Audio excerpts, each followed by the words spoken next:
Hello and welcome back to Around the Museum with Joe and Diane, where we are starting our episodes properly after our little introduction last week, and now we're delving into the world of biology because over the last few years we've ended up collating a rather impressive selection of human bones, culminating of course in Ezekiel here. Ezekiel is our complete articulated skeleton, and we're not going to say whether he's male or female. We'll see whether they can work that out given some of the features of this skeleton here. But anyway, it'll be a great fascinating journey all the way through human bones and stuff like that. But Diane, we have to clear one thing out straight away. Obviously your background, medical biology, you're well at home here, but is it legal to have all these sort of, random real human bones lying around the museum? I mean, is Ezekiel legal to have here strung up like this? It is for scientific and medical purposes. But there are strict laws as to what you can and can't do with them. You can't just sort of randomly own a few bones and can't go digging up somebody out of their grave, and you certainly can't go digging them up yourself. No, it has to be well documented as to where they came from. So we have acquired these through proper legal processes. Absolutely, and Ezekiel here was actually an old medical specimen which was being used at a university hospital, which I know that you had your own one at one point. Well, when I was doing medicine, yes, that was one of the requirements. You had to go and buy your own set of bones. So you had to go and find a human skeleton. Excellent. Well, we've got a whole series of bones, and we talked a little bit about this on the last series, but we're going to go a lot deeper and have maybe some more episodes about this, especially now that we have Ezekiel. So let's start off with Ezekiel, because we're sort of dealing with the controversial world today of transgenderism and so on and so forth. And is there a way that we can conclusively work out whether or not Ezekiel here belonged to a male or a female, or would he perhaps have been transgender? Who knows? What features would we look at to be able to determine this in the medical biology world, so purely scientifically? Well, the ultimate test, of course, is to look at the DNA and look at the chromosomes. But we don't have that, but you can actually tell from the body, because a male body and a female body are different. Main difference is the reproductive system, so you need to look down in the pelvis. So the pelvis in a female is wider, it needs to be, but also in males, their shoulders tend to be bigger than their hips. And you can see that just from looking at the men and women as you wander around. Well, I mean, the pelvis presumably has got to be wider because there's got to be a baby that passes through. True, that's exactly right. It's not going to work if it's deep. So when it comes to Ezekiel here, then what are we dealing with, male or female? Based on, say, for instance, the pelvis? It's male. What are we looking at? Yes. So are we? What are we dealing with Ezekiel here? Is he a male or a female? He's male. He's a male, and we can tell that just because of the pelvis size and the shoulders and the shape. Yes, that's right. So there's actually a report in our fact file about how this could have evolved from apes, because they give birth to babies with small brains, of course, so the male and female differences are a lot smaller. And there's a lot of speculation as to how that could have happened. Now, you think about it, that sex difference couldn't have happened one step at a time. What came first, the babies with the big heads or the females with wide hips? And the answer is the females with wide hips. But then you've got to speculate as to how the wide hips came, what advantage there might have been evolutionary, and you can tell all sorts of silly caveman cartoon stories in that the men with small brains were too stupid to get themselves a wife, so they had to go and chase after one. And there is actually a disadvantage in having wide hips. It's a biomechanical disadvantage, so that's why it's important that there are men and women's sports and they are kept separate. There is a genuine anatomical reason for it. But of course, that's all foolishness, because we know that God created human beings, and it specifically says he made them male and female. So they've always been male and female right from the beginning. Very good.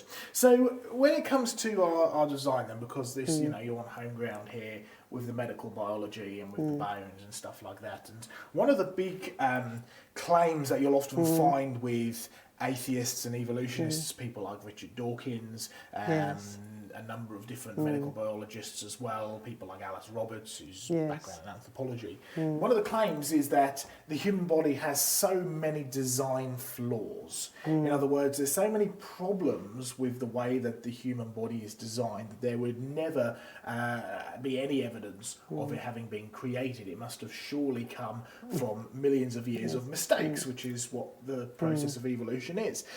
Claims such as tailbone as vestigial organ, claim about the way that the joints are put together, and we went into a lot of detail with some of the foot and foot bone and wrist joints, but I thought perhaps we could just work down through Ezekiel and just sort of, glean from some of your wisdom and knowledge about the design and some of the details that we find in these creatures. So, for instance, even coming over and to the skull and the makeup and the teeth and stuff. So what can you teach us about some of these bones, the names, their design, their function in the big picture? Yes, well, our skull is actually a whole lot of bones, but look at the way how neatly it sits on top of the cervical vertebrae here, or the neck vertebrae. It's really nicely balanced, and we are designed to be vertical creatures, whereas apes are quadrupeds. Now, they may be able to walk upright for a short amount of time, but they are basically quadrupeds. They need all four limbs to steady them. But human beings are designed to be vertical. So our head is neatly balanced on top of our vertebrae. And if we were to take a straight line down through the centre, the straight line would go behind the curve of the cervical vertebrae. You can see there's a curve that goes to the front here. Then it reverses, and then there's a curve that goes to the back, which gives you the volume that we have in the thorax, which is where the lungs are. And notice the ribs, how they slope down. We can talk a little bit about that later. But again, the curve reverses so that you have the lumbar vertebrae. So the curve is now in front of the line of gravity. So the spine is actually neatly balanced around the line of gravity, which then goes down through the pelvis and into the limbs. And you can probably see it a bit clearer on this. Yes, it's a bit clearer in this isolated one here. Separate from all of the from all of the other things. So you've got this kind of S shape. So again, as you were saying, if you have a straight line that goes straight down, it's going to kind of cut through this curvature. And so it's to really keep our because we have this mass on the front, which is our ribs and all the vital organs inside it, and then we have a mass on the back as well, which is to produce the muscles to power our legs and stuff. And so you're really keeping the centre of gravity straight by creating this kind of S-shaped. And that is unique to humans. It's not found in any of the apes. So in other words, we are designed to walk upright. We are designed to walk upright, yes. And the line of gravity actually goes behind the pivot point of the hips. So that pulls the torso backwards on the hips. Now that is balanced by some extremely strong ligaments in the front of this ball and socket joint. And then it goes in front of the knees and down through the ankles. So all the way down, we are designed to be upright, we are designed to be vertical, and that is unique to all other animals, to all other mammals. So you can see it even in just these spines here, the incredible design. But I'm looking at the spine a little bit closer up, Diane, and it's the same in this one. So we've got these, which are obviously the bones, right? But what are these sort of soft, sort of almost look a bit like a bit of sponge in between?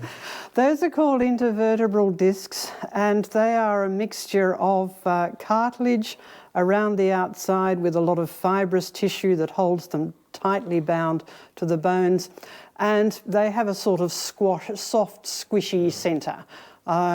So that enables them to move a bit, and so you do get some movement between the individual vertebrae, so that that provides a bit like shock absorbers, if you like. And then behind, we have some other joints between. Can you see how these overlap at the back here? Right. Yes. So joints on the back there's there actually as well, yes. a joint there, which is what they call a synovial joint, which means it's a joint with fluid inside. It has two smooth edges, two smooth surfaces, and fluid inside that. So all of those little movements all add up to enable the spine to move, but still be strong enough to support the body at all times. So you've actually got a joint where each of the vertebrae kind of fit in together and held together as well. That's fantastic. Yes. So this bit down the bottom there, this kind of looks like lots of these kind of glued together. Well, that's how it develops in an embryo, but it provides it's the back of the pelvis here, so you've got a solid ring of bone there. But it does develop in segments, but eventually the segments all fuse together because it needs to grow, but eventually it has to form a solid structure. Yeah. And so you end up with this is another example of it here, and it is just that kind of that fully solid piece of bone. There's no joints or anything as part of it. It is now the complete article. And then we've got this little tiny tail on the end there, the old coccyx. The coccyx. The interesting thing is the word coccyx doesn't mean tail. It actually means cuckoo's beak, because the first anatomist who named it thought that it was the shape of a cuckoo's beak, all right, a bird's beak. And again, it is made out of segments as well, which when the bone is growing, they are separate segments joined together with cartilage, and then they fuse together. But of course, when you dry it all out, sometimes they come apart, as they have here.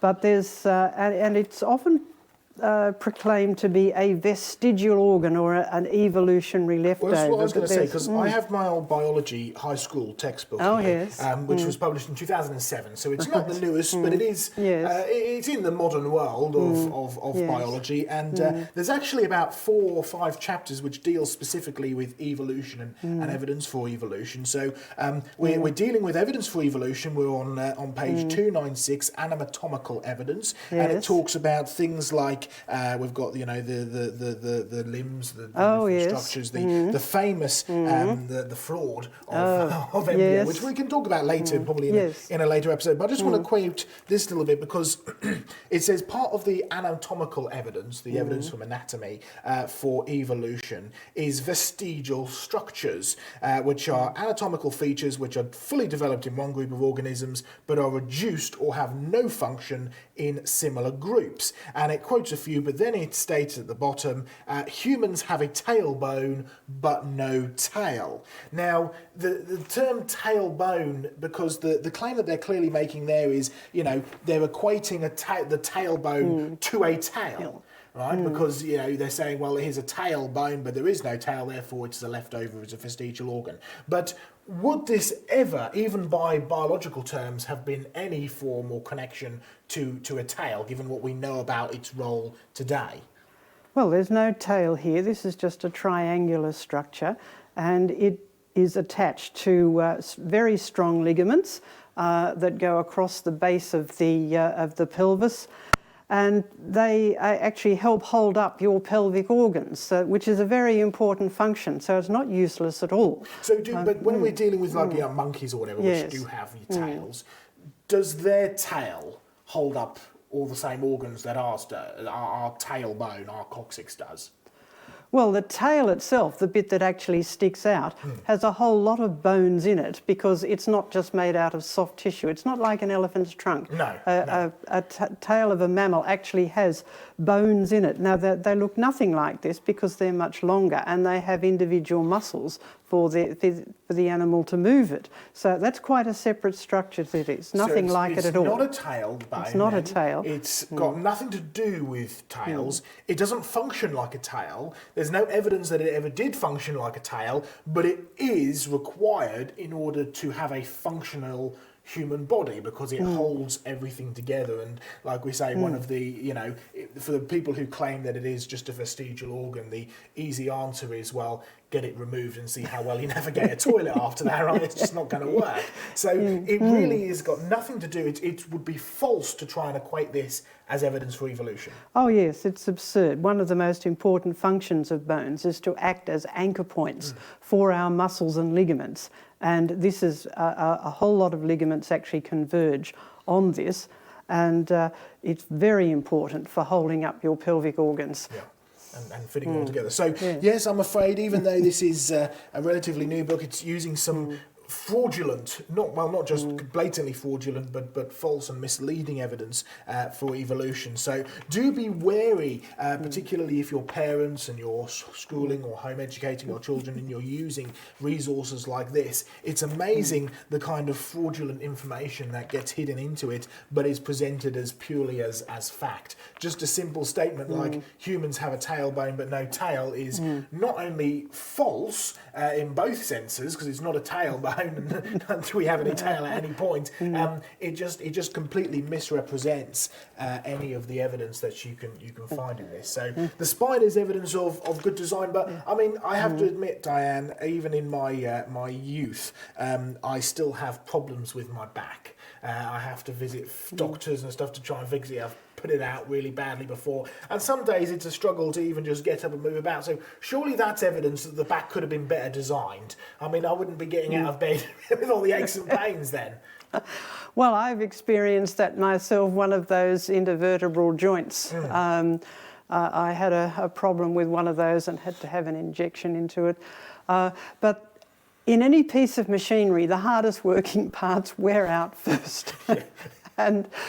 And we have to remember, we no longer live in the world that was declared to be very good. In the beginning, God said everything was very good. We no longer live in that world. Everything has gone downhill. And that's an important point to understand if you're going to look at anything, whether it be human bodies, whether it be animals, plants, fossils. The real history of the world, I'm sorry, is from good to bad to worse. Now, it does end in salvation and glory, but it's the very opposite of evolution. Everything started out perfect. It was complex, fully functioning, just as God made it, but things have gone downhill as a result of human sin and because of God's judgment. So when you have your aches and pains, and when I had a terrible bout of sciatica and couldn't even walk properly, that is the result of the world going downhill. That's another way of putting it is biblical biology, if you like, is creation degeneration. It's the opposite of evolution. So just because we have bad backs in the world today doesn't mean that this is a bad design. It doesn't mean that this could have been designed better. It just means that because of sin, man's sin, and you read about it in Genesis chapter 3, because of man's sin, the world has gone from good to bad to worse. And so, let's face it, Diane, we don't always eat a perfect diet. No, I mean, it's virtually impossible to eat a perfect diet because it's no longer a perfect world. But we don't help ourselves, is what I'm saying. You know, we do things which will damage the back. We walk in things that will damage our back. Even, you know, we weren't designed to wear shoes because in a good world you'd have had no need for shoes and stuff like that. And with a diet that we eat and all this kind of stuff can mess up the way that our back works. So just because we have problems with bones and problems with backs today doesn't mean that it was a bad design. It's certainly not evidence for no design. No, it's a good design that's been knocked around a bit. And of course, you know, mutations, degeneration. Yes, that's right. The human body has been affected by that just as much as everything else. Okay, well, I'm just looking at these bones, right? Because you start off, you know, you've got all these big kind of knobs that kind of stick out, and I'm assuming that this is going to be another like anchor point for something. I'm assuming ribs. These ones up here in the what's called the thoracic region, yes. Notice how they have a little round area here that is smooth, right? So these little facets here, that's because they're part of a joint as well, like these joints here between them. These ones don't have it down here. These are muscle and ligament attachments, so they tend to be rather rough. But these little round facets here, with these edges, yes, those are joints like these here, and they're synovial joints, meaning they're lubricated joints, so they are designed to move. And so you'd have a rib. I'm not exactly sure which one it is, but your rib would kind of fit in here. But what's the movement for then? Yes. Well, the movement is to enable us to breathe. Ah, of course. Really basic, good function, that. Yes. Yes. So it's allowing obviously you've got your diaphragm, which is your big muscle underneath your rib cage, which is pumping the lungs. And so as the lungs fill and go out, it's allowing these ribs to just kind of move a little bit in and out and fluctuate. Yes. All right, so Diane, just having a look then back at this spine. So we've spoken about these sort of nodules here, and they're for muscles. We've spoken about these bits with the joints, which are for your ribs. But then we kind of go into these nodules kind of get diminished, and then there's this sort of funny looking vertebrae, very thin at the top, which I believe is called the atlas bone. So yes, what's the function of that? That's right. This is, well, your head sits on that, Okay, so it's really important. Kind of shaped for that. Yes, and it gets its name from the Greek mythology about Atlas holding up the world. But it wasn't designed by the globe being your head, yes. But this is a very neat piece of design by the real God. And you can see we've got some smooth facets here. So there is a joint there between that and the base of your skull, and that enables you to nod your head. Very useful function, that one. Yes, all right. But notice, about shaking your head? well, to shake your head, you actually need this one underneath. Can you see how there is a knob of bone here, but there is a gap? Right. This knob actually comes from the second bone, which is called the axis, as in the axis of a wheel, because this one can rotate a little bit around that, and that enables you to move your head from to do that. That's right. So when I get all my neck pain, it's in this bit here. Yes, it's in, and you have joints in between these, of course. But getting back to the atlas and the axis, again, this is a really useful function because this is very well balanced. Head sits on top of that, and so that we stand looking forward. Our head is neatly balanced, and you don't need a lot of muscle activity to hold your head, which is quite heavy, on top of your spine. And the same goes for all the way down. Because this is so neatly balanced, it is held together by ligaments, so you don't need a lot of muscle activity simply to stand up straight. So that's good energy conservation. And again, looking then, comparing this to a chimpanzee or a gorilla, for instance, if you look at their spine, they don't have the same curvature, but what they do have is these kind of little bits here, which is sort of where your muscles are. These are huge, aren't they? Oh, massive, great big, yes, because they need that muscle, because they're holding a head which is actually straight out in front of them like this, sort of straight. And, and that's a heavy pull, so you need the muscle in order to hold it into place. Whereas, as you say, we haven't got that on this because we're designed to walk upright. It's a very well balanced phenomena which kind of fits it all together. So good evidence that we didn't come from apes. Very good evidence that we didn't come from apes. We have always been after our kind, multiplying after our kind, and we were made, male and female, right from the beginning, unique creations. And the most important thing, of course, is that we were made in the image of God. And that's really important because we're made in the image of God, and we know that God walks. Because God walked with Adam and Eve in the cool of the shade and talked with them. Because we're made in his image. It's Jesus, who is God, who came, and we're made in he's the creator of all. We're made in his image, and we have so many features that we have because Christ has them. Because God, who is the creator, has them. He walks, we walk. He weeps, we weep. And so it's a completely different creation from the animals in its entirety, and it's a beautiful and a perfect design as well. So excellent evidence that we didn't evolve. Excellent evidence that we didn't evolve. We never were animals, and that's really important. That's good stuff. Well, Diane, we've barely scratched the surface of our bone collection here. We've only just really spoken about the spine and its sort of components and how it fits together. So we'll have to do another programme on this, and maybe a few more talking about. Yes, maybe we can look at some of the limbs. There's so many. So anyway, be sure to join us next time on Around the Museum with Joe and Diane, and of course check out creationresearch.net. And we have plenty of evidence, don't we, going out on our creation newsletter. newsletters and updates that you look after? Yes, indeed, and we do archive all of those onto a website called the Creation Fact File, and there is a link to that from the main website, which is creationresearch.net. That's easy to remember. So do go and check us out on creationresearch.net, and we will see you next time for Around the Museum with Joe and Diane. We'll catch you soon. You've probably heard it hundreds of times. We humans are so much like apes and gorillas that we must be related to them. But the truth is exactly the opposite. Why not pick up your copy of But Monkeys Don't Cry? It's available as MPEG-4 files or as a DVD. You'll really enjoy finding out how dissimilar we really are.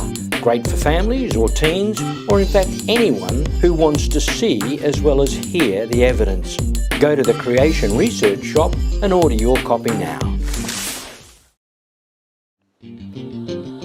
Tights, Mites and Fossil Fights is full of fabulous photos, exciting experiments and thought-provoking discussion. 40 years research in the making, author John Mackay presents outstanding evidence gathered from around the planet. You'll be enthralled and challenged by the content on each of the 40 beautiful high-gloss pages of this extremely easy-to-read book. Order your copy from the Creation Research Shop and discover that this showpiece resource clearly demonstrates that it's a young world after all.